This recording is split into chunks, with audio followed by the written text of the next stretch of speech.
students, how are you all? As you know, in the previous lecture we have discussed about the menstrual cycle. ठीक है, हमने discuss किया था कि जो फीमेल की रिप्रोडक्टिव साइकिल है उसको डिटेल में डिस्कस किया था। और आज जो टॉपिक हम डिस्कस करने जा रहे हैं वो क्या है? फर्टिलाइजेशन। ओके, सिंपली हम ऐसे बोल सकते हैं कि fertilization is the fusion of male and female gamete. Okay, लेकिन ये जो प्रोसेस है it is a complex process. Okay, तो इसको समझने के लिए हम क्या करते हैं, इसको कुछ स्टेप्स में डिवाइड करते हैं। सबसे पहला स्टेप क्या है? इंसेमिनेशन। ओके बच्चों, और इंसेमिनेशन का मीन्स है कि कोइटस के टाइम पे जितने भी स्पर्म्स फीमेल की वेजाइना में डिपॉजिट होंगे उसे हम क्या बोलते हैं? इंसेमिनेशन। ओके, आप इसको ऐसे भी बोल सकते हो, deposition of the sperms in the vagina during coitus. ठीक है, उसे हम क्या बोलेंगे? इंसेमिनेशन। तो एक इंसेमिनेशन के टाइम पे, एक एजुकुलेशन के टाइम पे मेल क्या करते हैं, कितने स्पर्म्स को रिलीज करते हैं? 200 to 300 मिलियन। ठीक है, वन एजुकुलेट में कितने हैं स्पर्म्स? 200 to 300 million. ओके बच्चों, इसके बाद जो नेक्स्ट स्टेप है वो ये है कि स्पर्म क्या करेगा? अप्रोच करेगा किसको? ओवम को अप्रोच करेगा। ठीक है, जब वो ओवम को अप्रोच करेगा तो कौन से पाथवे से जाएगा? सबसे पहले जाएगा वो वजाइना में। ओके, वजाइना के बाद कहाँ जाएगा? सर्विक्स में, सर्वाइकल कैनाल, यूट्रस, और यूट्रस के बाद कहाँ पे जाएगा? Fallopian tube. और फैलोपियन ट्यूब का जो एम्पुलरी रीजन है वहाँ पे क्या होगा? फर्टिलाइजेशन। ओके बच्चों, तो हम यहाँ पे डिस्कस करने वाले हैं अब कि जब स्पर्म एग को क्या करता है? अप्रोच करता है, तो ऐसे कौन कौन से फैक्टर हैं जो उसको क्या करते हैं? हेल्प करते हैं। और कुछ ऐसे फैक्टर भी हैं, कुछ ऐसे बैरियर्स भी हैं जो स्पर्म को क्या करते हैं? रेसिस्ट करते हैं। ओके, तो वो जो फैक्टर हैं जो स्पर्म को हेल्प करते हैं वो क्या है? Tell of sperm. स्पर्म की जो टेल है उसको हेल्प करती है मूवमेंट में। कैसे हेल्प करती है? उसके अंदर एक मूवमेंट है, लैसिंग मूवमेंट। ओके, स्पर्म की जो टेल है वो क्या करती है? आगे पीछे मूव करती है। उसकी हेल्प से स्पर्म क्या करते हैं? आगे की साइड में मूव करते हैं। सेकंड क्या? प्रोस्टाग्लैंडिस। प्रोस्टाग्लैंडिस भी क्या करता है? एक्टिव करता है स्पर्म्स को, जिसकी वजह से उसकी मूवमेंट की स्पीड क्या होती है? इंक्रीज होती है। ओके, इसके बाद ऐसे कौन कौन से फैक्टर हैं जो उसे रेसिस्ट करते हैं? तो सबसे पहला फैक्टर क्या है? जो फीमेल की रिप्रोडक्टिव ट्रैक्ट है।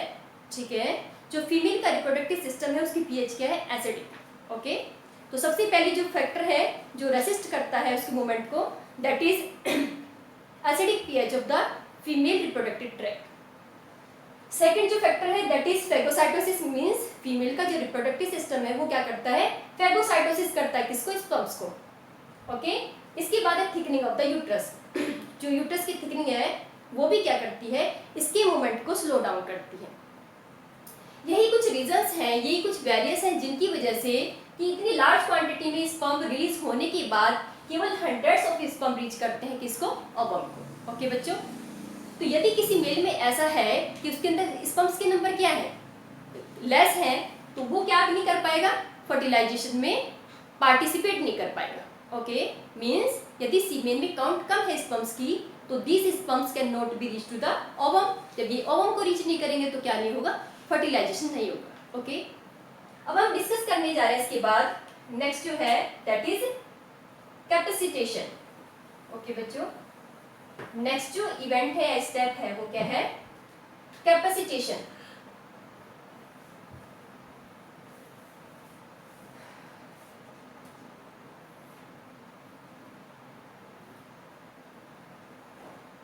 कैपेसिटेशन में ये होगा जो एक्रोसोम है, क्या है? एक्रोसोम। एक्रोसोम की मेम्ब्रेन में जो भी ग्लाइकोप्रोटीन प्रेजेंट है,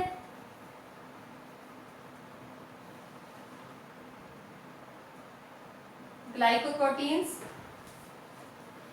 एंड स्टेरॉल। ओके, जितने भी स्टेरॉल और ग्लाइकोप्रोटीन्स प्रेजेंट हैं वो क्या हो जाएंगे? डिसॉल्व। ओके, समझ आया? थर्ड रिएक्शन हमने बताई है कि जो एक्रोसोम है उसकी जो मेम्ब्रेन है वो क्या हो जाएगी? वीक हो जाएगी due to the dissolution of glycoprotein at the sterols of the membrane. Okay बच्चों, जब उसकी मेम्ब्रेन वीक हो जाएगी तो वो इजीली क्या करेगा? अपने एंजाइम्स को सीक्रेट कर पाएगा। ओके, अब हम क्या करते हैं, नेक्स्ट स्टेप को डिस्कस करते हैं, दैट इज क्या है वो फोर्थ जो स्टेप है कैपेसिटेशन के बाद,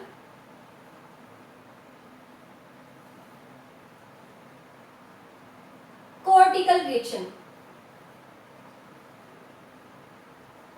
कोर्टिकल रिएक्शन, ओके बच्चों, काफी इंपॉर्टेंट है ये। और कोर्टिकल रिएक्शन में ये होगा कि जो स्पंप है, स्पंप का जो हेड है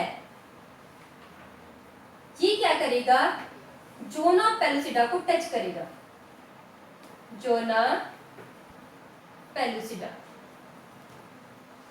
ओके बच्चों, जैसे ये जोना पेलुसिडा को टच करेगा तो इस मेम्ब्रेन की नेचर क्या हो जाएगी, चेंज। ठीक है, द नेचर ऑफ मेम्ब्रेन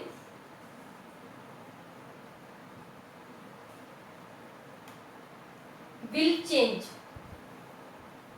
इस मेम्ब्रेन की नेचर चेंज हो जाएगी, ड्यू टू विच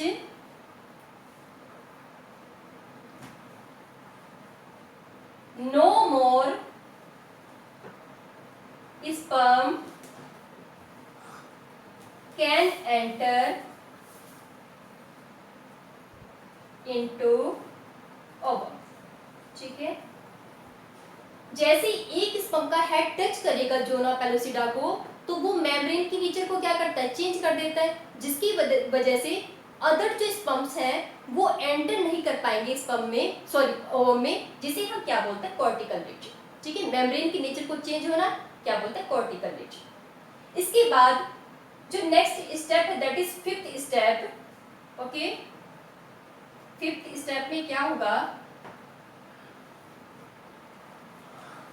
कि जैसे ही हेड टच करेगा, जिसको हम ओवम बोल रहे हैं, एक्चुअली में वो क्या है, सेकेंडरी ओसाइट। ठीक है, क्या है बच्चों, वो secondary oocyte.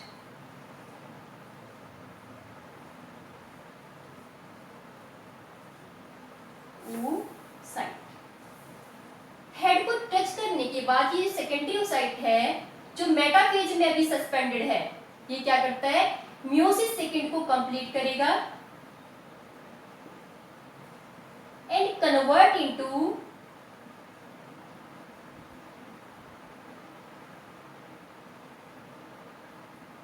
ovum and second polar body।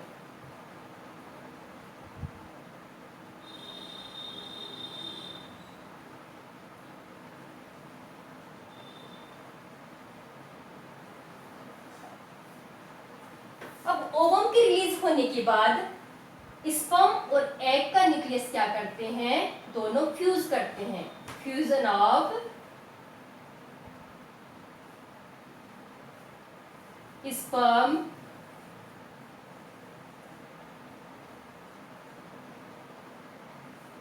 And egg. Okay, यहां पे जाके क्या होगा, फर्टिलाइजेशन कंप्लीट होगा, और फर्टिलाइजेशन कंप्लीट होने की बाद क्या होगा, जाइगोट का फॉर्मेशन होगा। ओके बच्चों, तो मैंने आपको क्या बताया है फर्टिलाइजेशन के लिए। एक और चीज है यहाँ पे जो आपको ध्यान रखनी है, जैसे कि आप जानते हैं, इसमें डायग्राम भी बना लेते हैं। ओके बच्चों, इसमें डायग्राम भी बनाना जरूरी है, चलो डायग्राम अभी बनाते हैं। ओके, तो हमने क्या बताया कि फर्टिलाइजेशन क्या है, एक्चुअली में fusion of male and female gamete. Okay, fertilization तभी होगा जब स्पर्म वहां पे पहुंचेंगे। ओके, तो सबसे पहले वाले स्टेप को हम क्या बोलते हैं, इंसेमिनेशन। और इंसेमिनेशन का सिंपल सा मीन है deposition of sperm into the vagina. Okay, जो वन टाइम एजेकुलेशन है, एक टाइम पे जितना भी एजेकुलेशन होगा, जितना भी एजेकुलेट है, उसमें कितने स्पर्म प्रेजेंट हैं, 200 मिलियन टू 300 मिलियन। ओके, अब इन स्पर्म में से ओनली कितने रीच करते हैं ओवम को, ओनली 100, क्योंकि यहाँ पे फीमेल की जो रिप्रोडक्टिव ट्रैक्ट है उसमें काफी सारे बैरियर्स हैं जो उसे क्या करते हैं, स्टॉप करते हैं, प्रोहिबिट करते हैं। ओके, तो जब अप्रोच करता है तो पाथवे क्या बताना आपको, पाथवे है कि वजाइना से कहा जाएगा सर्विक्स, सर्विक्स से कहा जाएगा सर्वाइकल कैनाल, देन कहा जाएगा यूट्रस, और यूट्रस के बाद कहाँ पे जाएगा, फैलोपियन ट्यूब, और फैलोपियन ट्यूब के कौन से पार्ट में जाएगा, इस्थमस, और इस्थमस से कहा जाएगा एम्पुला। और एम्पुला वो रीजन है फेलोपियन ट्यूब का, जहाँ पे एग और स्पर्म का क्या होगा, फ्यूजन होगा। ओके बच्चों, अब मैंने फैक्टर बताया कि कौन कौन से फैक्टर हैं जो उसको फेवर करते हैं, कौन कौन से फैक्टर ऐसे हैं जो उसको रेसिस्ट करते हैं। ठीक है, इसके बाद जो थर्ड रिएक्शन बतानी है आपको, कैपेसिटेशन बतानी है। कैपेसिटेशन में आप ये बताओगे कि जो ये स्पर्म है, स्पर्म में जो एक्रोसोम है उसकी मेम्ब्रेन का डिसॉल्व होना। ठीक है, किसकी वजह से, उसकी ग्लाइकोप्रोटीन और स्टोरोल की डिसॉल्व होने की वजह से। ओके, इसके बाद स्पर्म क्या करता है, एग के पास रीच करता है। जैसे ही स्पर्म का हेड एग की जोना पेलोसिडा को टच करता है तो उसकी मेम्ब्रेन चेंज हो जाएगी, उसकी मेम्ब्रेन की नेचर चेंज हो जाएगी, जिसकी वजह से अदर स्पर्म्स में एंटर नहीं कर पाएंगे। ओके बच्चों, जिसे हम बोलते हैं कॉर्टिकल रिएक्शन। कॉर्टिकल रिएक्शन होने के बाद क्या होगा यहाँ पे कि जो ये सेकेंडरी साइट है, ठीक है, ये फर्दर डिवीजन करेगा और फर्दर डिवीजन करने के बाद क्या बनाएगा, ओवम बनाएगा और सेकेंड पोलर बॉडी बनाएगा। अब सेकेंड पोलर बॉडी और यहाँ पे ओवम बनने के बाद स्पर्म और एग के जो दोनों के न्यूक्लियस है वो फ्यूज करेंगे और हमारा फर्टिलाइजेशन का प्रोसेस क्या हो जाएगा, कंप्लीट। ओके, जो मेन इंपॉर्टेंट थिंग है वो ये है कि ये जो फर्टिलाइजेशन है ये तभी कंप्लीट होगा जब स्पर्म और एग दोनों कहाँ पे साइमल्टेनियसली कहाँ पे रीच करेंगे, एम्पुलरी रीजन पे। ओके, मींस जैसा कि आप जानते हैं कि जो फीमेल का रिप्रोडक्टिव क्या है, उसका जो रिप्रोडक्टिव साइकिल है उसके 14 डेज पे क्या रिलीज होता है, एग रिलीज होता है। एक्चुअली वो एग नहीं है, वो क्या है, सेकेंडरी साइट। ओके बच्चों, जब 14 डेज पे वो क्या करता है, वहां से ओवरी से रिलीज होगा, उसको जो फिम्बरी है वो उसे क्या करती है, कलेक्ट करके कहाँ पहुंचाएगी, ओविडक्ट के अंदर। और यदि इसी टाइम पे क्या जाए, वजाइना के थ्रू क्या आ जाए स्पर्म, और दोनों कहाँ मिल जाए, एम्पलरी रीजन पे, तो यहाँ पे क्या होगा, फर्टिलाइजेशन। अदरवाइज 14 डेज से पहले कितने स्पर्म्स के अंदर आते रहे और उसके बाद कितने भी स्पर्म एंटर करते रहे तो फर्टिलाइजेशन नहीं होगा। ओके बच्चों, इसके बाद जो टॉपिक हम डिस्कस करने जा रहे हैं दैट इज इम्प्लांटेशन। ओके बच्चों, फर्टिलाइजेशन के बाद हम डिस्कस करेंगे क्या, इम्प्लांटेशन।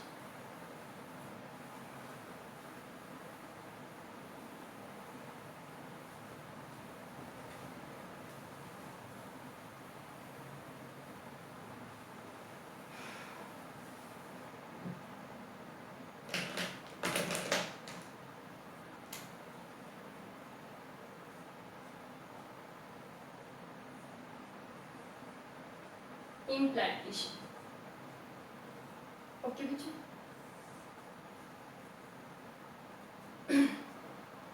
आपने एक सेंटेंस को लर्न करना है।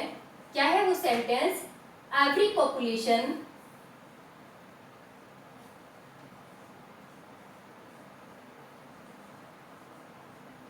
Not leads to pregnancy because for fertilization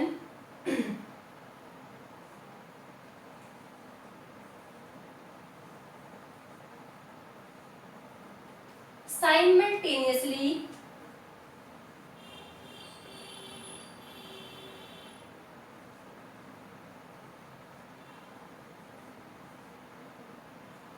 reaching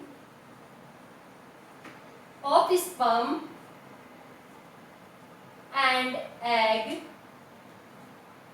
in ampullary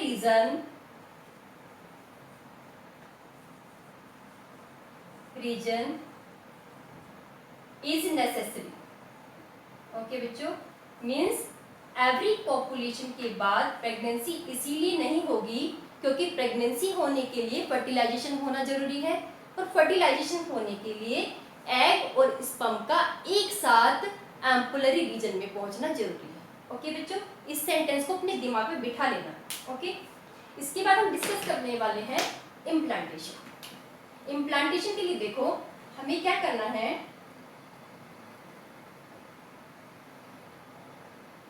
ये क्या है, इट इज ओविडक्ट। ओके बच्चों, ये क्या है, यूट्रस। यूट्रस में ये क्या है, एंडोमेट्रियम। ये भी क्या है, एंडोमेट्रियम। ओके, यहाँ पे क्या है, सर्विक्स, और ये क्या है, नीचे वजाइना। ओके बच्चों, अब यहाँ पे क्या है, ओवरी। ओवरी से क्या रिलीज होगा, यहाँ पे सेकेंडरी ओसाइट क्या है यहाँ पे, सेकेंडरी ओसाइट। इसको कौन कलेक्ट करेगा, ये जो फिम्बरी है इसको कलेक्ट कर लेगी। फिम्बरी की कलेक्ट करने के बाद ये कहाँ जाएगा, इन्फंटिबुलम में। ओके, इन्फंटिबुलम के बाद ये मूव करते करते 24 आवर्स के बाद ये कहाँ पे पहुंचेगा, एम्पुलरी रीजन में। ओके, सपोज करो ये है आपका एम्पुलरी रीजन, और नीचे से क्या है, इंसेमिनेशन के थ्रू यहाँ पे आ गए स्पर्म्स। ओके, स्पर्म्स यहाँ से मूव करके आ रहे हैं।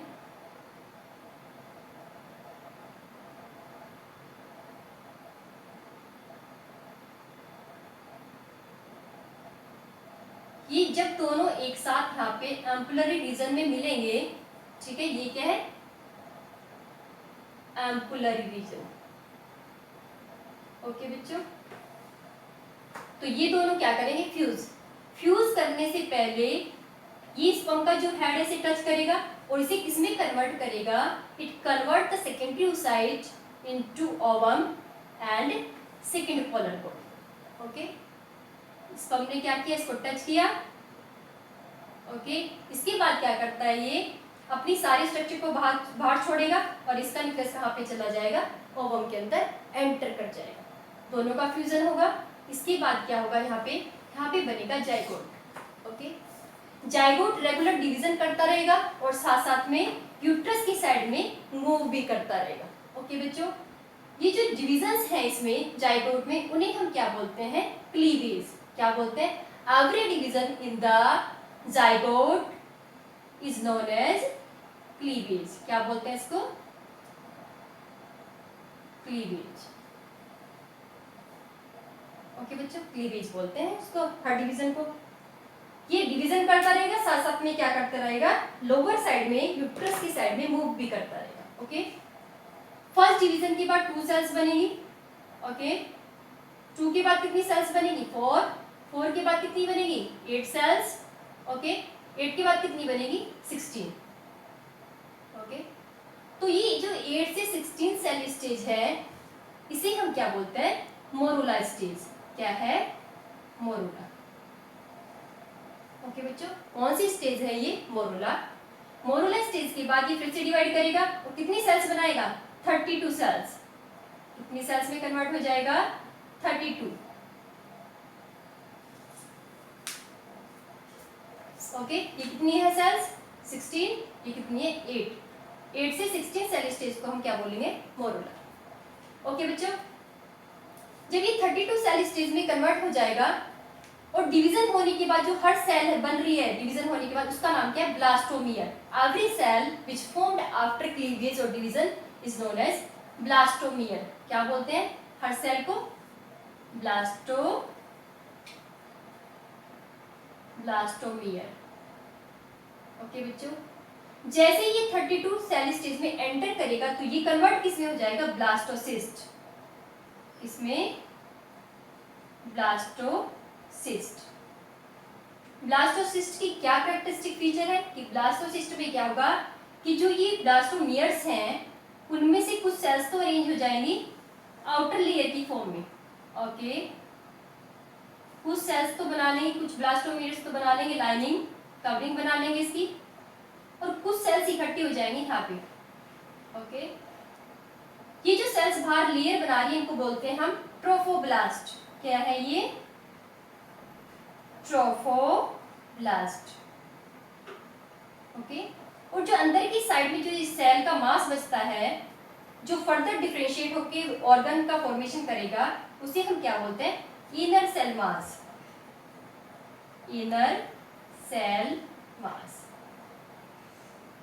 ओके बच्चों, इस वाली स्टेज में ब्लास्टोसिस्ट की फॉर्म में ये जो आपका क्या है, एम्ब्रियो है, ये यूट्रस की जो ये यहाँ पे क्या है, ये जो इसमें क्या है, डिप्रेशन है, इसमें आके क्या हो जाएगा, एम्बेडेड हो जाएगा। ओके, यूट्रस की लाइनिंग इसे क्या कर लेंगे, सराउंड कर लेंगे इसको अच्छे से। इसे हम क्या बोलते हैं, इम्प्लांटेशन। क्या बोलेंगे इसको, इम्प्लांटेशन बोलते हैं। इसी को हम क्या बोलते हैं, प्रेगनेंसी। ओके, और फर्टिलाइजेशन होने से लेकर यहाँ तक इसको पहुंचने में कितना टाइम लगता है, 7 डेज। ओके, मीन्स फ्यूजन होने के 7 डेज बाद आप किसको डिटेक्ट कर सकते हो? प्रेगनेंसी को डिटेक्ट कर सकते हो। ओके बच्चों, तो मैंने आपको क्या बताया, इम्प्लांटेशन बताया। इम्प्लांटेशन का मतलब है कि फर्टिलाइजेशन होने के बाद ब्लास्टोसिस्ट का यूटेराइन मेम्ब्रेन में क्या होना? एम्बेडेड होना। क्या कहते हैं उसको? इम्प्लांटेशन। ओके, क्या बताया आपको कि जैसे यहाँ से एग रिलीज होगा, एग को कौन कलेक्ट करेगी? फिमरी कलेक्ट करेगी। फिमरी के बाद ये कहाँ चला जाएगा? इन्फंटिबुलर रीजन में। उसके बाद कहाँ पहुंचेगा? एम्पुलरी रीजन में। ठीक है, एम्पुलरी रीजन में उसको यदि स्पर्म मिलता है तो स्पर्म का हेड जैसे ही उसकी मेम्ब्रेन को टच करेगा, उसमें एंटर करेगा, तो ये जो आपका सेकेंडरी ओसाइट है ये किस में कन्वर्ट हो जाएगा? ओवम में। ठीक है, ओवम में कन्वर्ट हो जाएगा और क्या बनाएगा? Second polar body. इसके होने के बाद स्पर्म अपने न्यूक्लियस को किस में छोड़ देगा? किसके साइटोप्लाज्म में? ओवम के साइटोप्लाज्म में। दोनों के न्यूक्लियस फ्यूज करेंगे और किसका फॉर्मेशन होगा? जाइगोट का फॉर्मेशन। ओके, जाइगोट के फॉर्मेशन होने के बाद ये जाइगोट क्या करता है? रेगुलर सेल डिवीजन करता है और हर किसी डिवीजन को हम क्या बोलते हैं? क्लीवेज। ओके, क्लीवेज होने के बाद जितनी भी सेल्स बनती जाएंगी, हर सेल का नाम क्या होगा? ब्लास्टोमियर। ओके बच्चों, ये जो 8 सेल से 16 सेल की स्टेज होगी उसे बोलेंगे हम मोरुला स्टेज। ओके बच्चों, मोरुला स्टेज के बाद जो 32 सेल स्टेज बनेगी उसे बोलते हैं ब्लास्टोसिस्ट। और ब्लास्टोसिस्ट की जो करेक्टरिस्टिक फीचर है वो ये है कि इसमें कुछ सेल्स तो उसकी लेयर बना लेंगी बाहर वाली और कुछ अंदर जाके इकट्ठी हो जाएंगी। जो बाहर वाली लेयर बनाएंगी उसे क्या बोलेंगे? ट्रोफोब्लास्ट। और जो अंदर बची रहेंगी उन्हें बोलते हैं इनर सेल मास। ओके बच्चों, इस वाली स्टेट में ही जाके ये कहाँ पे एम्बेडेड होगा? यूट्रस की लाइनिंग में, जिसे हम क्या बोलते हैं? इम्प्लांटेशन बोलते हैं या फिर बोलते हैं प्रेगनेंसी। ठीक है, अब जो फर्दर जो हमारा टॉपिक बचते हैं उनको हम डिस्कस करेंगे नेक्स्ट लेक्चर में। ओके बच्चों, थैंक यू।